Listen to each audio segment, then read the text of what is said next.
Finally পুজো pandal hopping start. আজকে হচ্ছে পঞ্চমী। আজ থেকে আমার এই চ্যানেলে পরপর দুর্গাপুজো সিরিজগুলো আসবে, তোমরা দেখতে থেকো। সকলকে জানাই শুভ শারদীয়ার অনেক প্রীতি, শুভেচ্ছা এবং ভালোবাসা।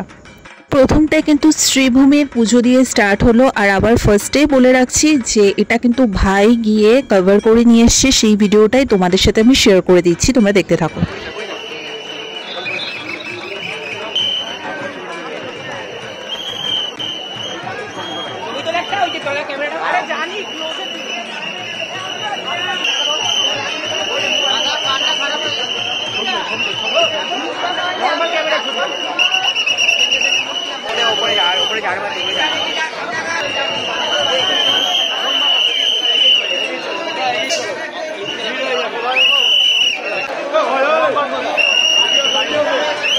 কেমন লাগলো অবশ্যই জানো। অনেকেই আছে যারা বাইরে বেরিয়ে পুজো দেখতে পারছো না, আমার এই চ্যানেলের মাধ্যমে অনেক প্রবাসী অনেক বন্ধুরা রয়েছে যারা বসে দেখতেও পারবে। সো অবশ্যই জানিও কেমন লেগেছে। ভালো লেগে থাকলে লাইক, কমেন্ট, শেয়ার, সাবস্ক্রাইব করে দিও। টাটা।